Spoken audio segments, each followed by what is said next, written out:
যুবতী তার রাত গভীরে অশ্লীল দৃশ্য পুরুষকে দেখায়, যুবক তার রাত গভীরে অশ্লীল কথা, জঘন্য কথা ভিন মেয়ের সাথে বলে, আহা, বেঈমান তখন হাসে, কাফের বেঈমানরা তখন হাসে। হ্যাঁ, দেখছো মুসলমানের অধপতন, মুসলমানের সন্তানের নোংরামি, মুসলমানের সন্তানের অসভ্যতা, এটা তারা হিসাব। এজন্য ভাইয়া জীবনের কদর, একজন হলে একজনই বুঝে, দুইজন হলে দুইজনই বুঝে। বাবাদেরকেও বলি, আমার ছেলেদেরকেও বলি, সবাইকে বলি, জিন্দেগির কদর করে। এই বলতেছিলাম, এটা আমাদের হায়াত, এটা আমাদের জীবনের সবচেয়ে বড় সম্পদ। এই সময়টা, এই হায়াতটা, আমার জীবন, আমার হায়াত, এটাই আমার সময়, এটাই আমার জীবন। যেটা ঘন্টা, মিনিট, সেকেন্ড, এটাই আমার জিন্দেগি। যেটা জিন্দেগি, এটাই ঘন্টা, মিনিট, সেকেন্ড। আমরা মরার আগে মানুষ বা অসুস্থ হইলে, অ্যাক্সিডেন্ট করলে, বুড়া হইলে মানুষে কয় না যে ভাই আমার আর সময় নেই, ঠিক না বলে, আমার সময় শেষ, তার মানে হায়াত শেষ। তাহলে বোঝা গেল যেটা হায়াত এটাই সময়, যেটা সময় এটাই কি বলেন না, হায়াত। হায়াত কদর করে, কদর করে। ও ভাই, ওই লাল গেঞ্জি, তুমি উঠা কথা বলো, তুমি বাহিরে গিয়ে কথা বলো, যাও। কাফেল কোথাকার, হে নগদ বুঝায়, হেরে অনেক বুঝাইতে আছে, বুঝতে কি কইছে। তুমি শোনো মিয়া, বললাম না, তুমি আলাদা শোনো। আমি এ ব্যাপারে কঠোর। 10 মিনিটের জন্য যদি বলি আমার জিন্দেগির সিদ্ধান্ত, কাফেলকে বলবো না, অমনোযোগীকে বলবো না, এটা আমার জিন্দেগির ফয়সালা ইনশাআল্লাহ। সমবয়সী বরবাদ করে দিচ্ছে ছেলেদের কাছে, এক সময় না ভালো হতে দিচ্ছে না। কোন মা বাপ তার সন্তানকে অসৎ করে গড়ে তোলে না। মা তার পেটের থেকে অসৎ সন্তান জন্ম দেয় না, পবিত্র সন্তান জন্ম দিয়েছিল। মায়ের বুকের পবিত্র দুধ খাওয়াইছিল, দুধ হালাল পবিত্র, মা পবিত্র এক সন্তান জন্ম দিয়েছিল। পরবর্তী সমাজ, এই সমবয়সী বন্ধু এই অশ্লীলতার বেহায়াপনার আড্ডা শেষ করেছে, শেষ করেছে। চল কোথায়, ওইখানে দেখছি 2টা মেয়ে হাঁটতেছে, চল পিছে পিছে হাঁট। চল কোথায়, ওইখানে চল একটু আড্ডা দিয়ে আসি। শেষ। 3টা বাজে বের হইছে, রাত 10টা বাজে ফিরছে, 7 ঘন্টা। সমবয়সী 7-8 জন ছেলে একসাথে ঘুরলা, অথচ তোমার লগের এই 6 জন বন্ধু একবারও বলল না যে আসরের নামাজ পড়তি না, মাগরিব পড়বা না, এশার নামাজ পড়বা না। 7 ঘন্টায় যেই বন্ধুরা একবারও তোমারে 1 ওয়াক্ত নামাজের কথা বলে নাই, বিশ্বাস করো ছেলেরা, এটা বন্ধু না, এটা শয়তান ছাড়া আর কিচ্ছু না। এটা ইবলিস বেটা, এটা শয়তান, এটা তোরে শেষ করে দিবে। তোর আখিরাত তো শেষ করবে, তোর দুনিয়া তোরে অকর্মণ্য, অপদার্থ বানাইয়া, একটা আকামলা বানাইয়া ছেড়ে দিবে। শেষ পর্যন্ত এক বদনা আলগি দিতে আর হেতে বলতে, তার মা যদি বলে 1 জগ পানি দাও, পাইতাম না। তার বাপেরে যদি বলে যে তার বাপের লেগে বাজারে এই বাড়িকে বইরা কত ভাত কোন দিয়ে আইও, পাইতাম। কি পারতি না কেন? ভাল লাগে না।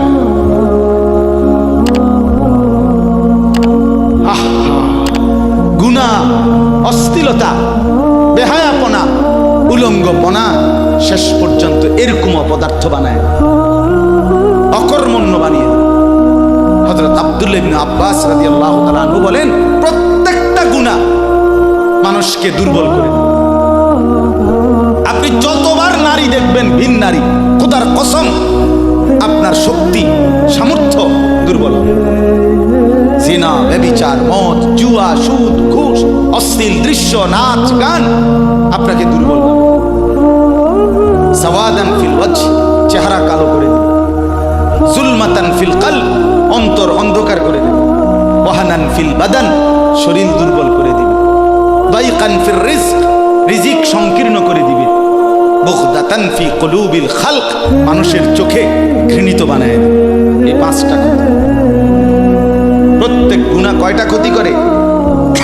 চেহারা কালো বানায়, অন্তর অন্ধকার বানায়, শরীর দুর্বল করে, রিজিক সংকুচিত করে, কমিয়ে দেয়, মানুষের চোখে ঘৃণা তৈরি।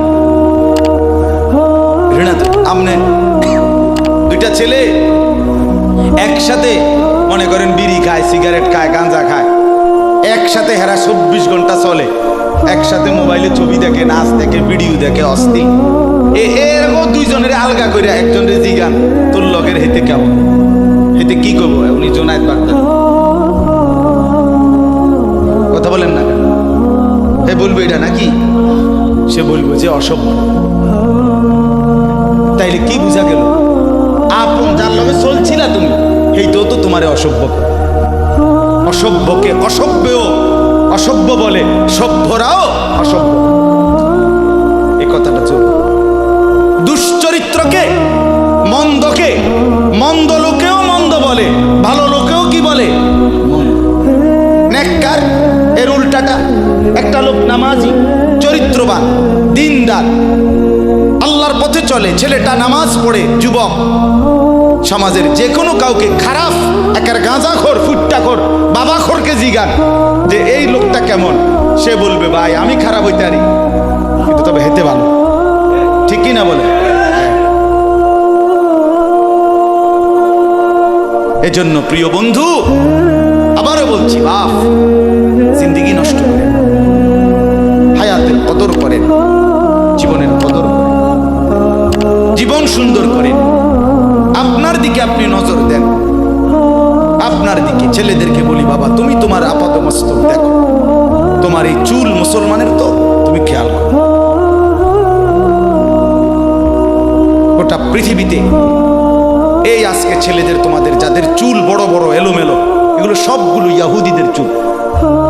আর এই ইয়াহুদির, এই জালেম ইসরায়েলের এই ইয়াহুদিরা বলছে গাজা, ফিলিস্তিনের মুসলমানের এরিয়াকে 24 ঘন্টার মধ্যে বলছে ছেড়ে দিতে, রক্তে ভাসায় ফেলতেছে মুসলমানের তাজা খুন।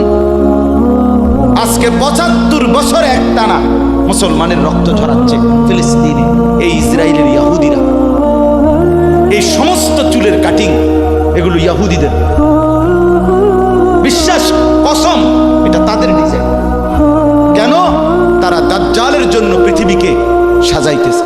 হাদিসে আছে দাজ্জালের চুল হবে, নবীজি বলছে দাজ্জাল হবে যুবক এবং দাজ্জাল হবে এলোমেলো চুলওয়ালা।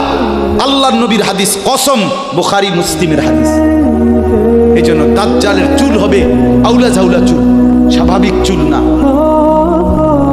আজকে এই জন্য ইয়াহুদিরা দাজ্জালের চুলের ডিজাইন আমাদের সন্তানদের কাছে পরিচিত করে দিয়েছে আগের থেকে। এজন্য আমি সবার কাছে অনুরোধ করলাম, বাবা প্রত্যেকে আল্লাহর ওয়াস্তে নিজেকে নষ্ট করো। গুনার কথা বলার পরে তুমি গান শোনো, নাচ দেখো, অশ্লীল ছবি দেখো, এক ওয়াক্ত নামাজ পড়ো না, এরপরে যদি তোমারে কেউ বলার পরে তুমি হাসো, মনে করো তুমি প্রতিবন্ধী। এটা মনে রেখো, মানে তোমার গায়ে কিছুই হলো, লাগলো না, এটা কিছুই মনে হলো না। হায় হায়, আমি উলঙ্গ ছবি দেখি, একটা সেজদা দেই না কোনোদিন, 1 বছরে কোনোদিন আমি ফজরের নামাজ পড়ি নাই, এরপরে যদি কেউ বলার পরে তোমার মনে মুখে হাসি হয় যায়, এতে হাসে, তো বুঝতে হবে এটা মানসিক সমস্যা। হ্যাঁ হ্যাঁ, এ প্রতিবন্ধী, এ মাতাল, অসুস্থ। আমি নিজে পাবনা, গত মাসে আমি পাবনা গেছিলাম, বিকালবেলা আসরের নামাজের পরে পাবনা মানসিক হাসপাতাল, যেটা আমি নিজে দেখতে গেছি, আমার ওই এলাকার মানুষ ওরা নিয়ে গেছে, এই বাংলাদেশের সবচেয়ে বড় মেন্টাল হসপিটাল যেটা। আমি মাগরিব পর্যন্ত পাবনা মানসিক হাসপাতাল ঘুরে ঘুরে দেখছি ভিতরে। অনেক ওয়ার্ডে গেছি। ছেলেদেরকে বলি, বাপ তোমরা শোনো আমার কথা, আল্লাহর কসম আমি নিজ চোখে দেখছি এই গত মাসে আসর থেকে মাগরিব অনেকগুলো ওয়ার্ড আমি ঘুরে দেখছি। এই যতগুলো ওয়ার্ডে পাগল আছে সবটিতে ভরা। কসম আমি নিজ চোখে দেখছি 100 জনের মধ্যে 2 জনও বুড়া নাই, সব যুবক।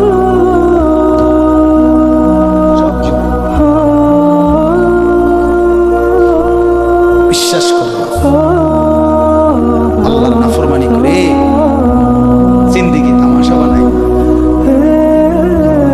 নারী দেখতে দেখতে, অশ্লীল ছবি দেখতে দেখতে, মোবাইল টিপতে টিপতে, আল্লাহকে সেজদা না করতে করতে চোখ কোনখানে গেছে গিয়া দেখো। 2 পাশের সাফা কদ্দুর ভিতরে ঢুকছে দেখো। শুধু না চুলের বাড়ি মারো।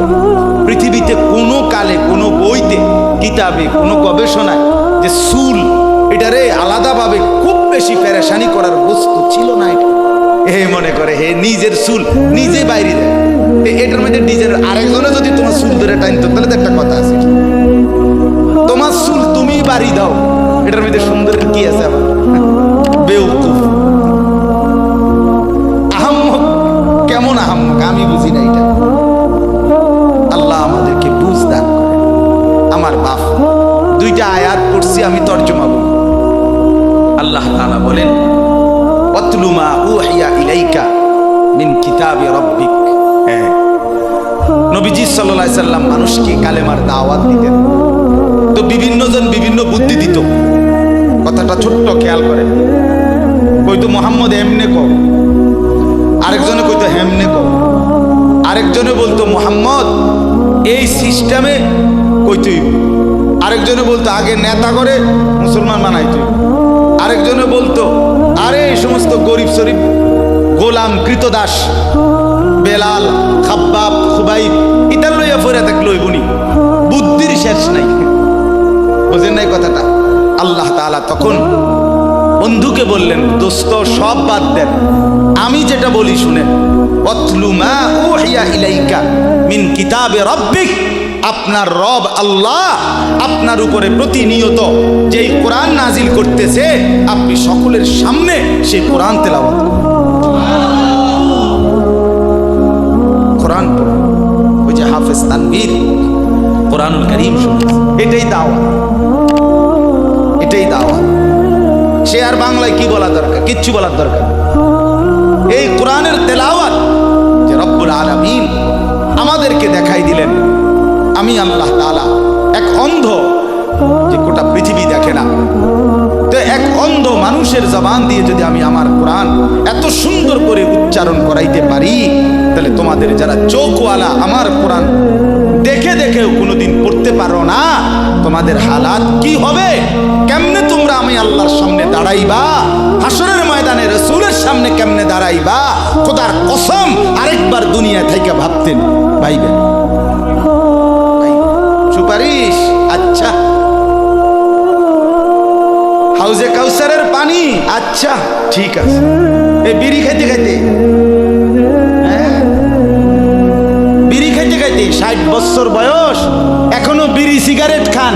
এই বিড়ি খাইতে খাইতে আপনি গিয়া নবীজির থেকে হাউজে কাউসারের পানি লইয়া লাইবেন আর নবীজি দিয়া লাইবেন। আচ্ছা ঠিক আছে কাকা, আগান না, অসুবিধা কি?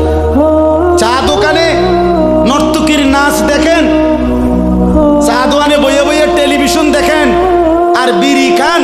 আমনে নবীজির সুপারিশ নিবেন, হাউজে কাউসারের পানি নিবেন।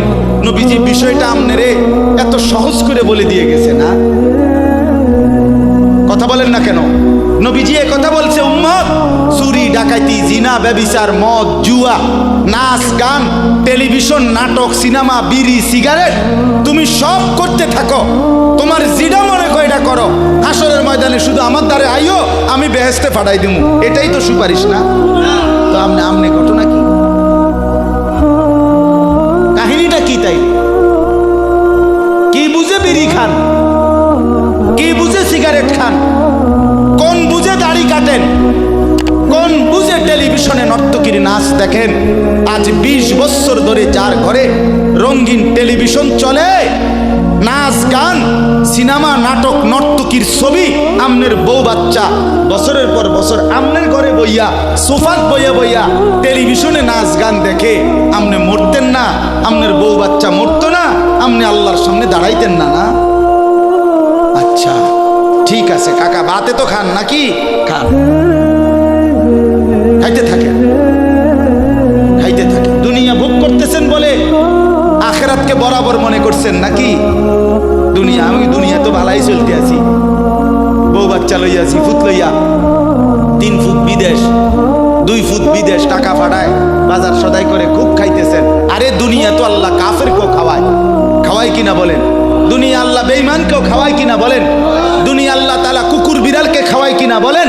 দুনিয়া আল্লাহ চতুষ্পদ জন্তুকে খাওয়ায় কিনা বলেন? তো আপনারে বাদ্দুকে খাওয়াইতে অসুবিধা কি? দেখার বিষয় তো হলো আখেরাত মিলবে কিনা, জান্নাত মিলবে কিনা, এটা না দেখার বিষয়।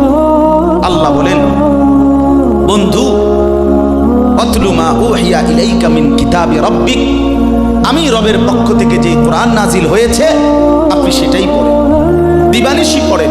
দেখবেন বন্ধু, আপনার এই কোরআনের তেলাওয়াত শুনবে, এই তেলাওয়াত শুনেই আমার বান্দা আমার ফয়সালা অনুপাতে কালেমার ভিতরে, ঈমানের ভিতরে ঢুকতে থাকবে। লা মুবাদ্দিলা লিকালিমাতিহি, আল্লাহ বলেন আমার কথার এক বিন্দু নড়চড় হবে না।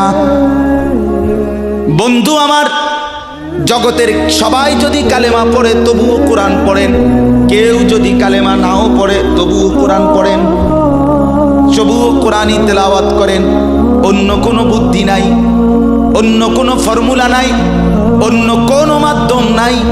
আমি আল্লাহ আপনি বন্ধুকে মনোনীত করে আপনার উপরে কোরআন নাজিল করেছি, আপনি আমার কালাম পৃথিবীবাসীকে শুনান।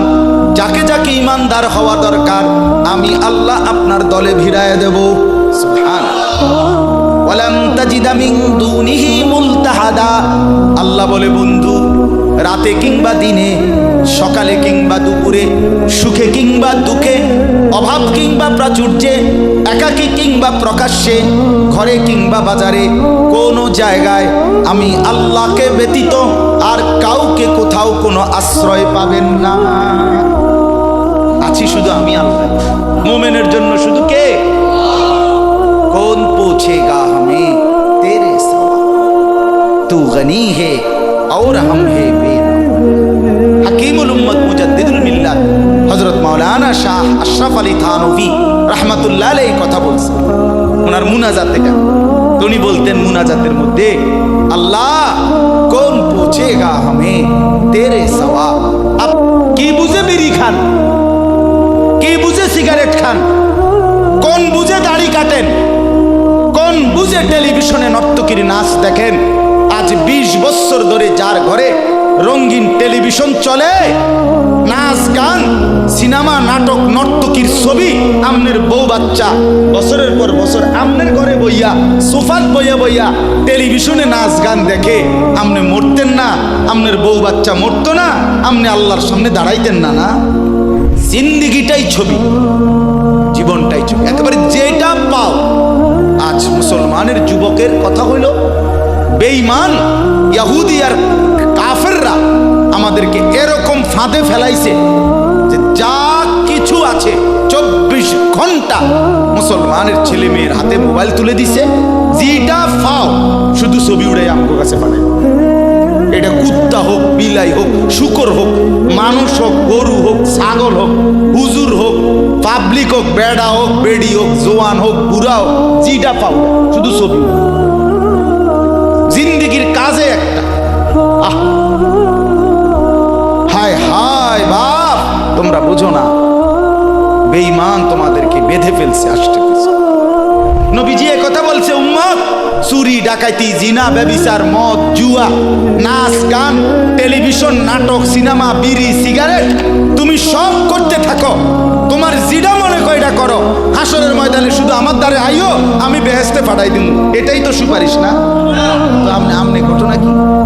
এক বুজুর্গ বলছেন, আমি দেখলাম যে পুরা বাজারে যত ব্যবসায়ী তাদের মাল বিক্রি করতেছে, তোর মধ্যে সবচেয়ে বেশি চিল্লাইতেছে, কাস্টমার গ্রাহক ডাকতেছে এই বরফ বিক্রেতা।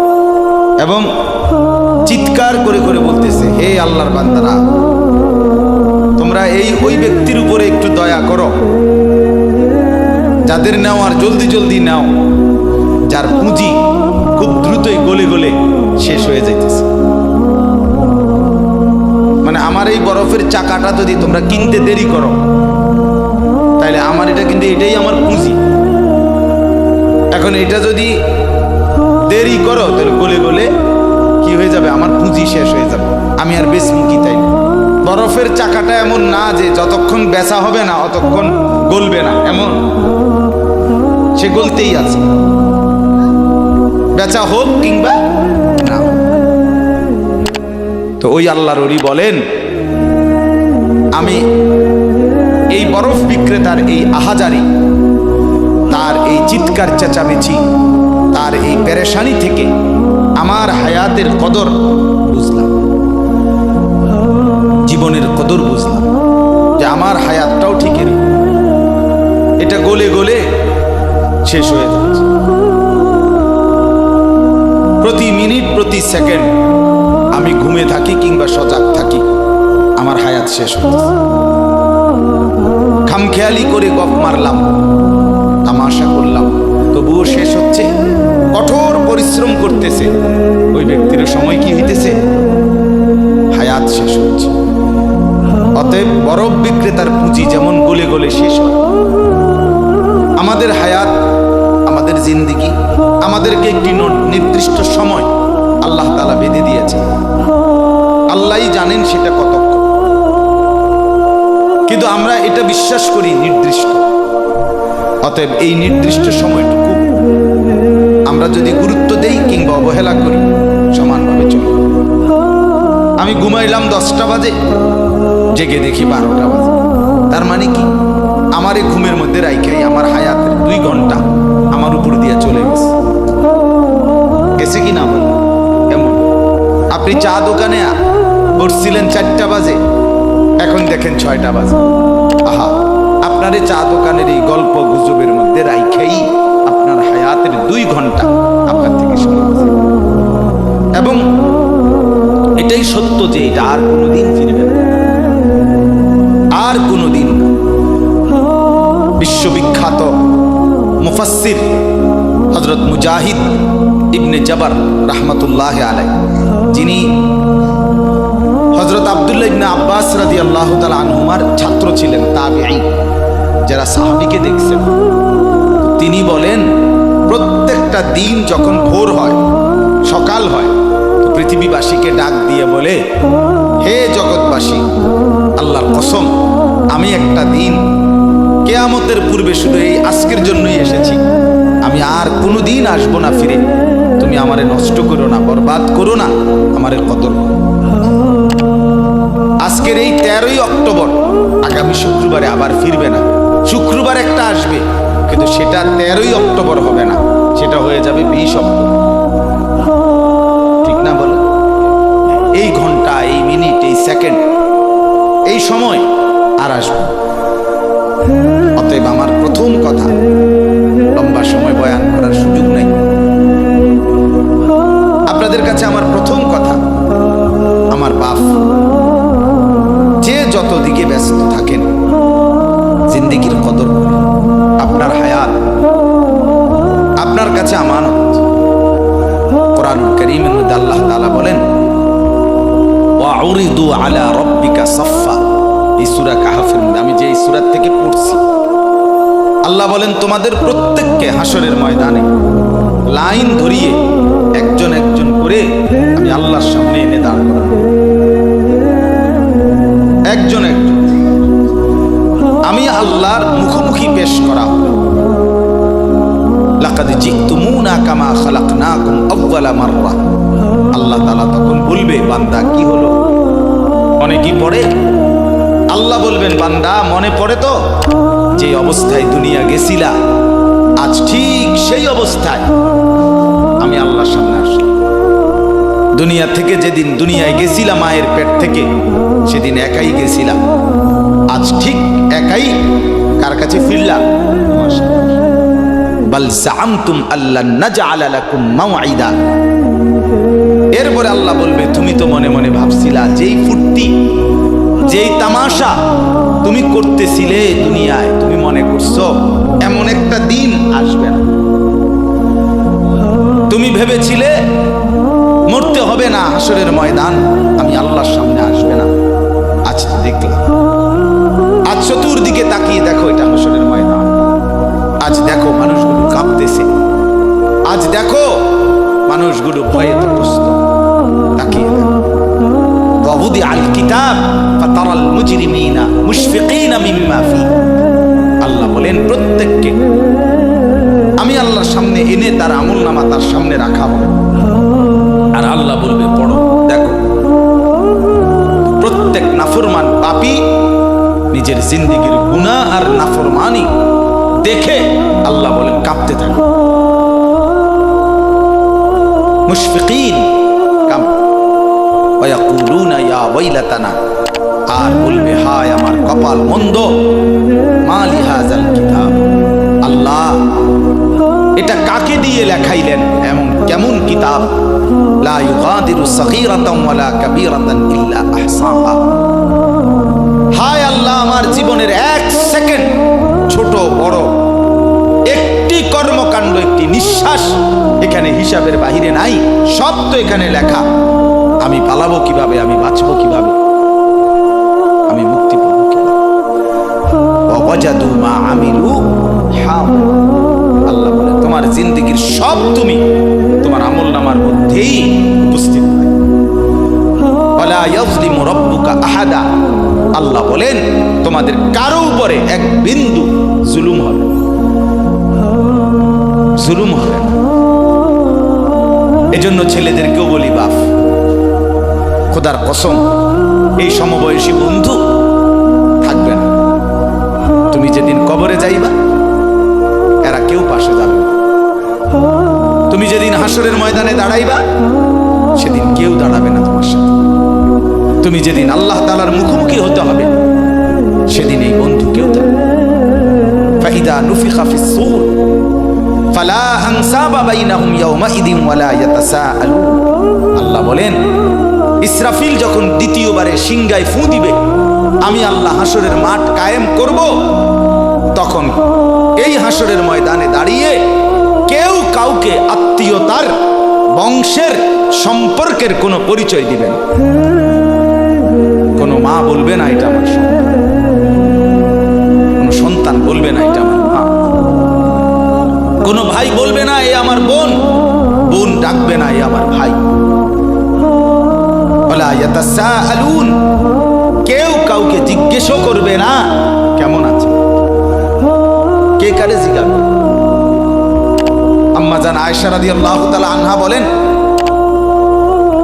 নবীজির স্ত্রী তিনি নবী সাল্লাল্লাহু আলাইহি সাল্লামকে জিজ্ঞেস করছিলেন, ইয়া রাসূলুল্লাহ হাসরের ময়দানে সবাই কাপড় চোপড় বিহীন উলঙ্গ হয়ে দাঁড়াবে, তো একজন আরেকজনের দিকে তাকাবে না, কেমন লাগবে তখন? রাসূলুল্লাহ সাল্লাল্লাহু আলাইহি সাল্লাম বলেন, খোদার কসম আয়েশা, হাসরের ময়দান এতটা ভীতিকর অবস্থা যে একজন মানুষ নিজেকে বাদ দিয়ে কারো ব্যাপারে তাকানো, চিন্তা করার, খবর নেওয়ার এক সেকেন্ড সময় পাবে। সকলেই উপরের দিকে নিজেকে নিয়েই ব্যস্ত থাকে। ইয়া রব্বি নাফসি নাফসি, ইয়া রব্বি নাফসি নাফসি, ইয়া রব্বি নাফসি নাফসি। এজন্য বাপ আমার, আপনার হায়াত আপনার কাছে। আপনি যেদিন মরবেন সেদিনও মানুষ ভাত খাবে। এই গ্রামবাসী ধোকা, ধোকা, মহল্লাবাসী ধোকা, এগুলো সব ধোকা, সব ধোকা। বন্ধুরা ধোকা, স্ত্রী ধোকা, এগুলো সব ধোকা। সব ওই রাত্রে খানা খাবো, আপনারে দাফন করে আরো বেশি খাইব মানুষের ঘরের থেকে, যাইতে আইনা ভাত খাওয়া। আও সারাদিন কাঁদছে নামনে, শরীর দুর্বল হয়ে যাব, খানা না খাইলে ভাত খা, খানা বন্ধ। লাশের সামনে, লাশের সামনে মুসলমান আজকে জানাজা, লাশ সামনে, এখানে দাঁড়াইয়া জিগায় খানাটা কোন দিন কইয়া লাইলে ভালো আছে।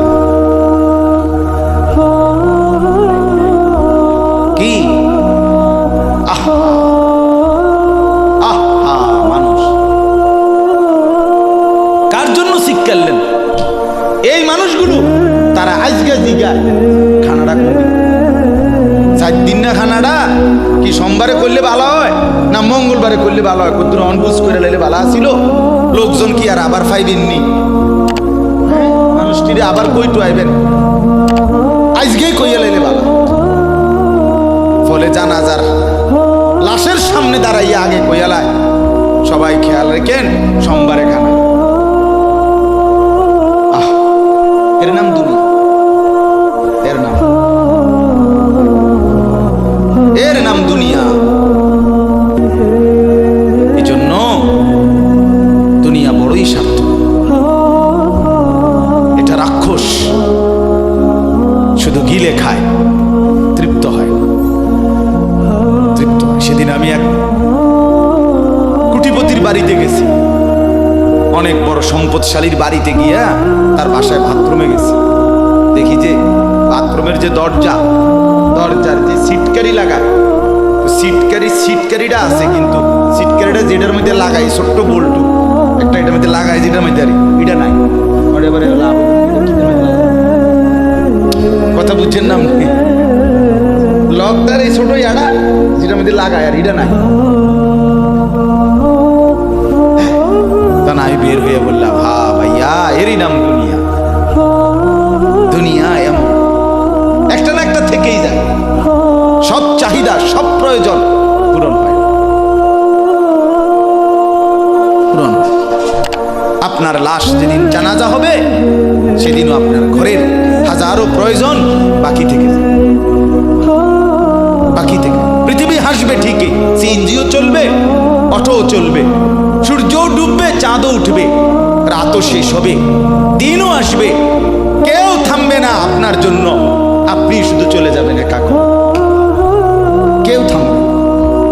এরে বাপ, কেউ থামবে না।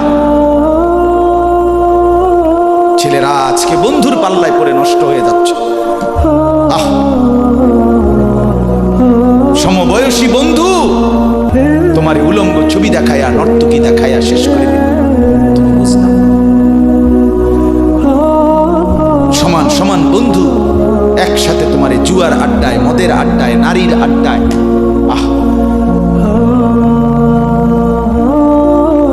আফসোসের ভাবতেই শিখেন একজন মানুষ সুস্থ স্বাভাবিক, একজন সতেজ সবল মানুষ, সে কেমনে এত বোকা, নিজেকে ধ্বংস করে। আমি যখন এখন এই মাত্র যে দিতে আসতেছিলাম গাড়ি দিয়া, একটা ছেলে প্রতিবন্ধী, ছোট একদম প্রতিভা, সে দাঁড়াইয়া রয়েছে মাঝখানে, মানে গাড়ির হর্নও বোঝে না, কিছুই বোঝে না। পরে আরেকটা ছেলে ধরে তার এক পাশ করে দেওয়াতে তারপরে আমার গাড়িটা আছে এই এখানে।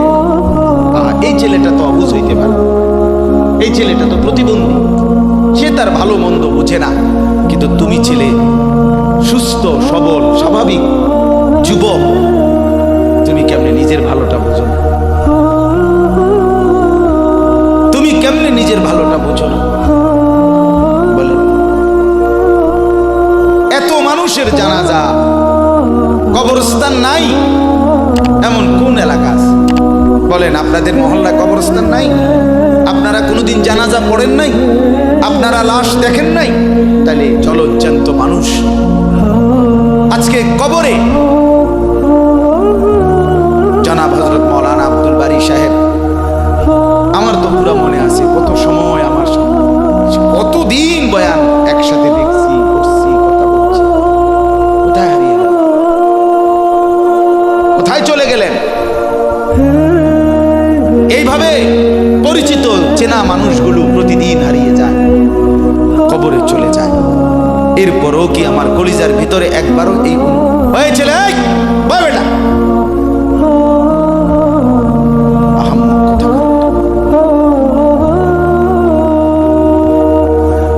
জিন্দিগিটাই ছবি, জীবনটাই ছবি, একেবারে যেটা পাও। আজ মুসলমানের যুবকের কথা হইল, বেঈমান ইহুদি আর কাফেররা আমাদেরকে এরকম ফাঁদে ফেলাইছে যে যা কিছু আছে 24 ঘন্টা মুসলমানের ছেলে মেয়ের হাতে মোবাইল তুলে দিছে, যেটা পাও শুধু ছবি উড়াই আমগো কাছে পাঠায়। এটা কুত্তা হোক, বিলাই হোক, শুকর হোক, মানুষ হোক, গরু হোক, ছাগল হোক, হুজুর হোক, পাবলিক হোক, বেড়া হোক, বেড়ি হোক, জোয়ান হোক বুড়া হোক, জিটা পাউডা, শুধু ছবি উড়া। জিন্দিগির কাজে একটা হায় হায় বাপ, তোমরা বুঝো না, বেঈমান তোমাদেরকে বেঁধে ফেলছে, আষ্টে পৃষ্ঠে বেঁধে ফেলছে, গিলে খাচ্ছে, গিলে। একটা সেকেন্ড সিদ্ধান্ত বেঈমানের যে মুসলমানের একটা নড়াচড়া তারা তাদের আড়াল হইতে দিবেন। কারণ এই মোবাইল, এই ইন্টারনেট, এই সব কিছু আমরা যাই ছবি উঠাই করি তাদের হাতে, তাদের কাছে এটার মূল নিয়ন্ত্রণ। তারা দেখে মুসলমানের যুবকদের হালাত কি, চরিত্রের অবস্থা কি, যুবতীদের হালাত কি।